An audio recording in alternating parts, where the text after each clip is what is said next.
Film ini diawali dengan diperlihatkannya hutan lebat di pelosok West Virginia. Terlihat dua bucin pecinta alam sedang melakukan kegiatan panjat tebing yang ekstrim. Si lelaki sudah sangat lihai memanjat, namun si cewek terlihat sangat kewalahan.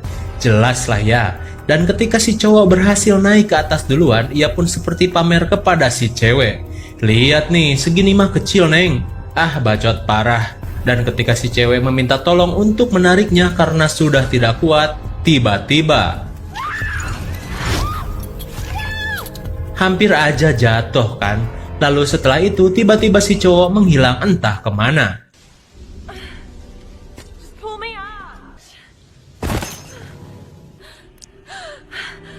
Si cowok seperti dibunuh seseorang dengan darah yang ngacret ke muka ceweknya. Lalu si cowok pun ditarik dan dilempar dari atas tebing. Jelas si cewek panik, lalu ia pun ditarik dengan paksa ke atas tebing.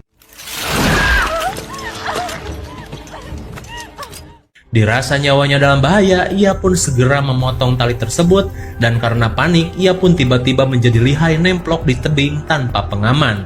Namun, ia pun akhirnya terjatuh, namun untung saja tidak mati. Ia pun melihat pacarnya sudah tidak bernyawa dan tiba-tiba terdengar suara ketawa aneh dari atas tebing.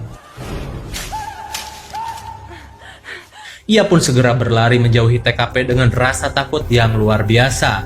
Hingga ada jebakan yang merengkas kakinya sampai terjatuh. Dan tak lama ia pun modar sebelum sempat menjangkau mobilnya. Dan film Wong Chun pun dimulai dengan diperlihatkannya laporan-laporan kasus orang hilang di daerah tersebut yang menyatakan bahwa memang tempat itu benar-benar sangat berbahaya.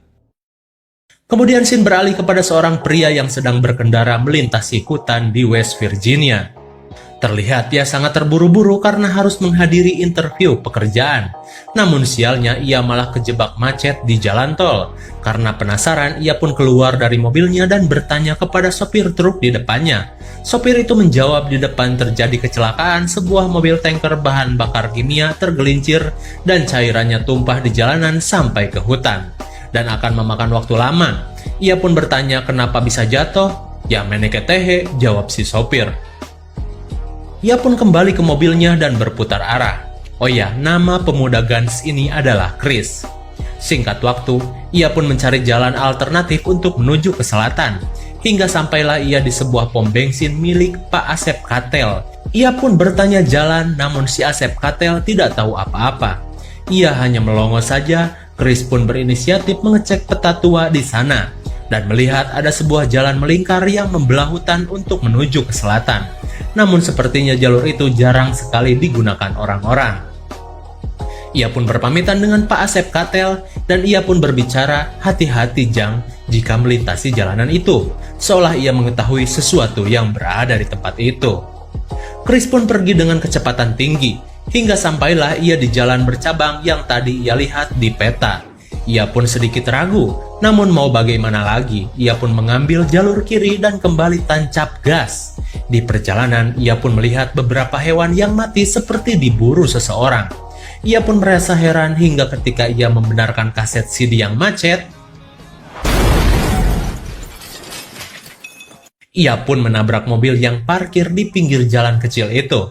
Sontak si pemilik mobil itu berhamburan keluar dan bertanya, "Apa kau tidak apa-apa? Lu mabok ya Jang?" Chris pun meminta maaf dan berjanji akan mengganti rugi. Lagian, kenapa mobil kalian berada di sini? Mereka pun menjawab mobilnya mengalami pecah ban karena melindas rantai berduri di tengah jalan. Awalnya mereka mengira itu semua hanya kebetulan. Namun seorang wanita seksoi bernama Jessie menegaskan rantai ini diikat di pohon melintasi jalan seakan sengaja menjebak mobil-mobil yang melintas. Hingga mereka berempat termasuk Chris memutuskan untuk pergi mencari pertolongan di sekitaran jalan ini. Dan sepasang bucin menunggu di mobil. Mantap. Namun jangan dikira kenikmatan akan berlangsung selamanya. Mereka berdua pun sedang santuy ngudut gele di atas mobil tanpa tahu ada seseorang yang sedang memperhatikan mereka dari dalam hutan. Dan karena keasikan ngegele, mereka pun sampai ngefly. Lalu si cewek bondon ini pun mengajak cowoknya untuk menyerahkan mic-nya guna ia bisa gunakan untuk karaokean. Dan di sisi lain, 4 orang yang sedang mencari bantuan pun keheranan ketika melihat ada campfire di pinggiran hutan. Mereka pun berteriak-teriak mencari bantuan, namun nihil. Kembali kepada duo bucin. Setelah asik karaokean sampai kesetrum mic, ia pun kokorotak di mobil si Chris guna mencari udun. Dan ia hanya menemukan sebatang udun. "Ah, ganteng doang, udun cuman sebatang," ujar si Bondon. "Tapi ada yang bilang kok nggak udun malah lebih ganteng. Ah, hanya kuma neng welah." Dan tiba-tiba si AA menghilang entah kemana. Setelah mendengar suara aneh di ruyuk, Neneng Bondon pun mencari kemana AA sayang. Ia pun menyusulnya ke ruyuk dan tiba-tiba ia melihat ada kuping terpotong tergeletak begitu saja. Dan gak mungkin dong kuping monyet, soalnya kupingnya pakai anting. Lalu ia pun kaget dan mundur secara perlahan. Hingga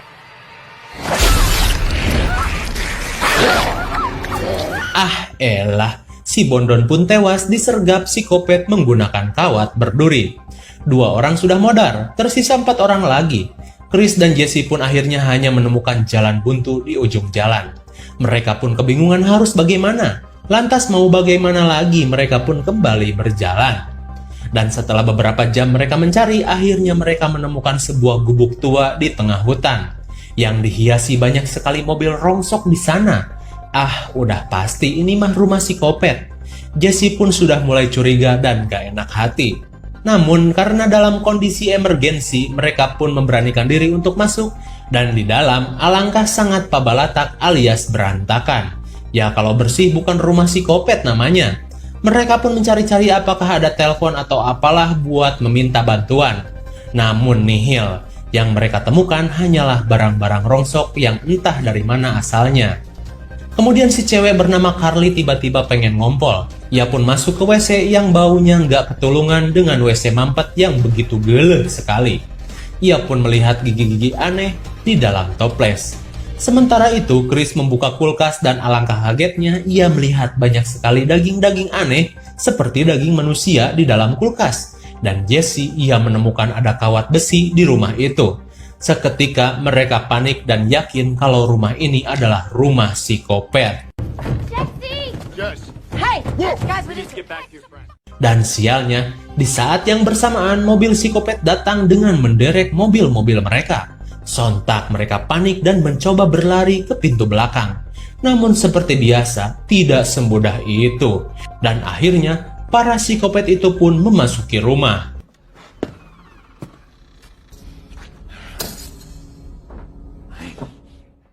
Chris dan yang lain bersembunyi dengan penuh rasa was-was. Hingga mereka melihat mayat Bondon sudah dibawa ke rumah itu untuk dijadikan makan siang. Si Bondon pun dinaikkan ke atas meja dan dipotong-potong seperti hewan kurban. Mengerikan sekali ya.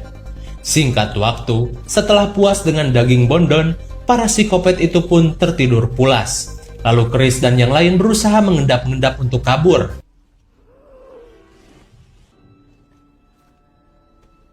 Namun ketika mereka membuka pintu, si engsel besotnya berisik. Chris pun menahannya menggunakan tangan sampai berdarah. Namun tiba-tiba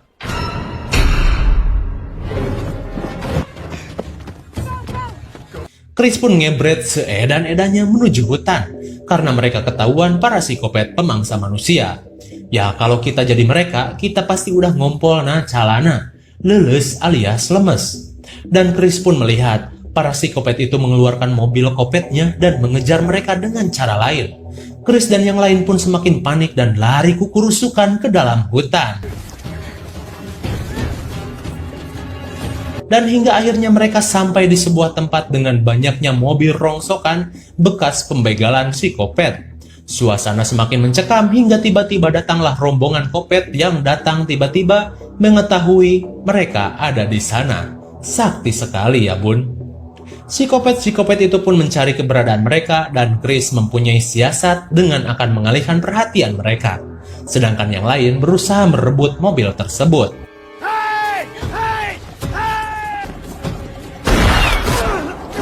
Namun mereka menyepelekan bullseye psikopat. One shot ambruk, Chris tertembak di kakinya. Dirasa Chris dalam bahaya, si cowok Galing pun berusaha mengalihkan perhatian.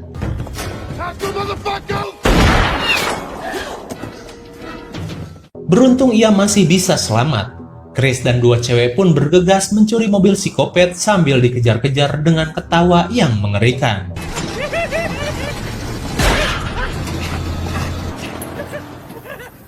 Si Galing yang lari dengan sangat edan sekali melintasi hutan, dan 3 orang yang lain ngebut mencari keberadaan si Galing. Mereka pun segera menyuruhnya untuk naik ke dalam mobil. Namun, psikopat sudah bersiap dengan panah asmaranya. Lalu, si Galing nggak bisa bergerak dan ternyata ia sudah terpanah hingga 3 kali. Sungguh sangat GG, melebihi panah Hawkeye. Dirasa si Galing tidak punya harapan, mereka pun pergi ngebut dan si Galing menjadi santapan para psikopat. Singkat waktu, malam mulai menjelang dan jalan sialnya buntu. Mau tidak mau mereka harus berjalan di tengah hutan dan akhirnya mereka menemukan ada sebuah menara pengawas. Mereka pun berusaha naik ke atas menara tersebut. Di sana mereka menemukan P3K dan mengobati luka dari Chris. Sedangkan si Carly menemukan ada sebuah radio. Mereka pun berusaha meminta bantuan, namun seperti biasa, kalau tuh radio lancar, bukan film psikopat namanya. Dan ketika mereka sedang berusaha dengan radio bututnya, tiba-tiba para psikopat itu berhasil membututi mereka. Gila sih, bisa dikejar sampai sini boy. Namun seketika para psikopat itu hampir melewati menara, tiba-tiba radio butut menyala dan membuat suara keras. Aduh, cek aing ge giliran lagi ngumpet malah nyala. Alhasil mereka pun diserang di atas menara.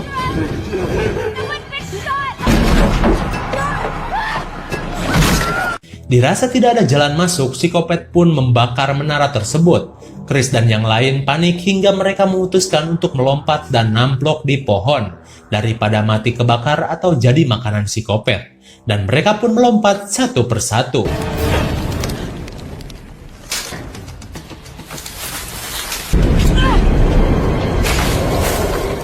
Untung saja masih hoki, namun sepertinya para psikopat itu tahu mereka ada di atas pohon, hingga mereka mengutus psikopat mini untuk menyerang mereka dari atas pohon. Sedangkan psikopat yang gede-gede memanah mereka. Dan benar saja, ketika si Carly akan melangkah,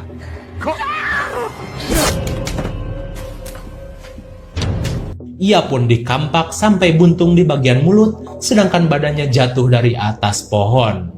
Tersisa Chris dan Jesse. Chris pun berencana menjatuhkan psikopat mini dengan dahan pohon, sedangkan Jesse memancingnya.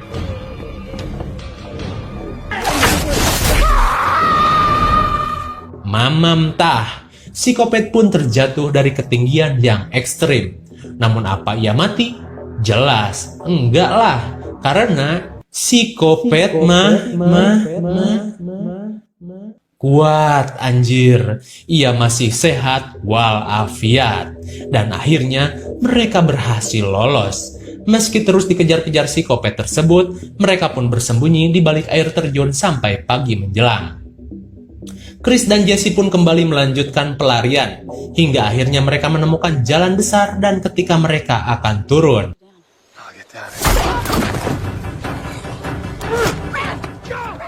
alas ya boy, Chris pun dilempar ke gawir dan Jesse diculik. Melihat ada mobil polisi, Chris pun segera meminta tolong, namun biasalah selalu ribet dan gak percayaan. Baru percaya pas ia kelilipan panah psikopat. Modar welah. Chris pun segera bersembunyi dan polisi itu pun diambil untuk disembelih. Chris yang tahu Jesse diculik pun langsung nemplok di bawah mobil untuk membuntutinya. Di sisi lain, Jesse pun sedang dirogahala oleh para psikopat. Hingga Chris pun sampai di rumah psikopat itu kembali. Ia pun mempunyai siasat, sementara para psikopat sedang sibuk mengurus tangkapannya. Lalu terjadilah adegan pertarungan yang menegangkan.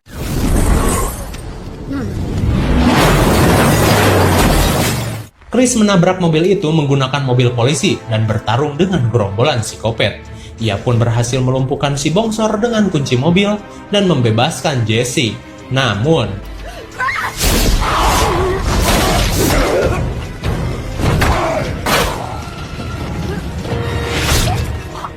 untung saja Jesse membawa panah dan memanah kepala dari psikopat berkampak itu.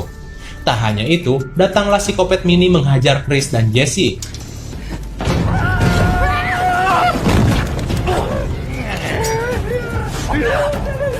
Dan akhirnya si mini pun dikampak Jesse sampai modar. Hah? Modar? Masa sih? Chris pun mengambil senapan yang cuma sisa 1 peluru saja, dan benar saja, para psikopat yang berhasil dilumpuhkan mendadak kembali bangkit.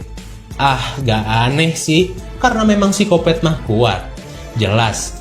Dan Chris pun mempunyai ide dengan akan meledakkan mobil berkompan tersebut. Dan meledaklah rumah psikopat dengan sangat dahsyat. Singkat waktu, Chris dan Jesse pun pergi menggunakan mobil derek psikopat. Ia pun kembali ke pom mini Pak Asep Kartel. Namun Pak Asep Kartel merasa sangat kaget melihat Chris dan Jesse selamat dari serangan makhluk penghuni West Virginia. Ia pun seakan tidak percaya. Ia pun berkata, "GG sekali kau di sana." Chris pun mengambil peta di sana dan pergi bersama Jesse. Dan film pun belum berakhir. Di malam hari, Pak Polisi India yang dengan sangat bodoh datang di saat semua sudah teratasi. Bahkan dengan api yang sudah padam menandakan dia sangat-sangat telat kacida. Ia pun memeriksa TKP dan psikopat mah. Terusin sama kalian ah. Dan film pun berakhir.